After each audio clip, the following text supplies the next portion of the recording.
Treasure Island by Robert Louis Stevenson. The Sea Chest. I remember as if it were only yesterday the old seaman who came to stay at our inn. He was tall, strong, had a black pigtail which hung down his back. His hands were rough, and he had a scar across his cheek. His name was Billy Bones. When he was drunk, as he often was, we were all afraid of him. He never talked to any of the sailors who called at the inn, and he paid me 4p a month to warn him if ever I should see a sailor with one leg. My father was ill at the time, and I was left to look after Billy Bones. He drank so much that Dr. Livesey warned him that rum would kill him, but he didn't care to change his ways. And when he lay weak and helpless in his bed, he would tell me dreadful stories of walking the plank, storms at sea, and the wicked, wicked deeds of men. He had been the mate aboard the ship of Captain Flint, and when the captain was dying, he gave Billy Bones a map that showed where his treasure was buried. Since that day, the rest of Flint's old crew have been trying to get hold of the map. It was hidden in Billy Bones's old sea chest. One frosty afternoon, an old blind seaman by the name of Blind Pew called at the inn and asked to be taken to Billy Bones. He gripped Billy Bones's hand as he left, and something passed from his hand to Billy's. Fear now filled Billy's eyes when he saw what it was. "The black spot!" he cried. "Now, Jim Hawkins, you listen to me. This black spot means that my old shipmates are coming to get me. They're after my map, Jim. They'll kill me." He sprang up as he spoke, and the strain and the shock must have been too much.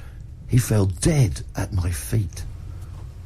Billy Bones died without paying his bills. My mother and I took some money from his sea chest to pay for what he owed. There was also a bundle of papers which I took for safekeeping. That very night, a group of ruffians broke into our inn. My mother and I hid outside and watched as they searched Billy Bones's sea chest. They took the money that remained there, but seemed to be looking for something else. Unable to find what they wanted, they shouted and raged. I realized they were after the bundle of papers that were in my pocket.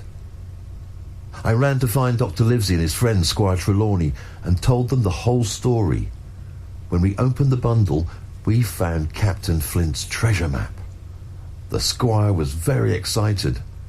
"Flint was the most bloodthirsty pirate that ever sailed," he cried. "I'll fit out a ship in Bristol. Livesey, you'll be the ship's doctor. I'll take you too, Jim Hawkins. You'll be cabin boy. We'll have the best ship and the choicest crew in England, and we'll have that treasure."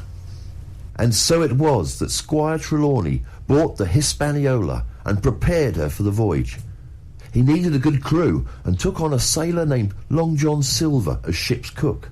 His left leg was cut off close by the hip, and under his left arm he carried a crutch.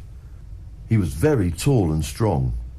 This man was very helpful to the squire and helped him assemble a tough, hard-working crew. In a few weeks, the Hispaniola was ready to sail.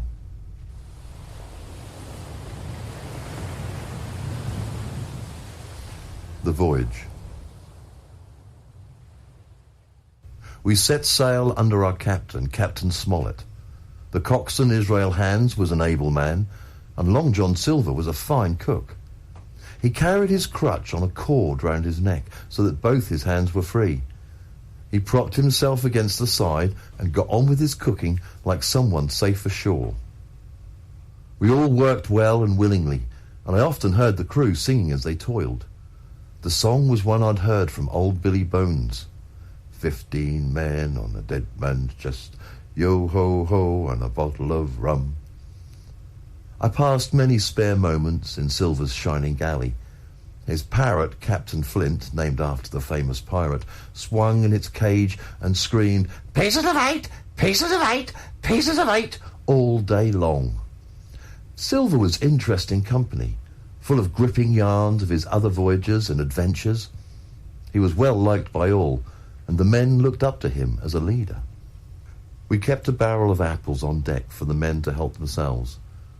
One evening I went to the barrel and, finding it nearly empty, climbed inside to get an apple from the bottom. There I sat, gently rocked by the sea. Someone sat on the deck, leaned against the barrel and started to speak.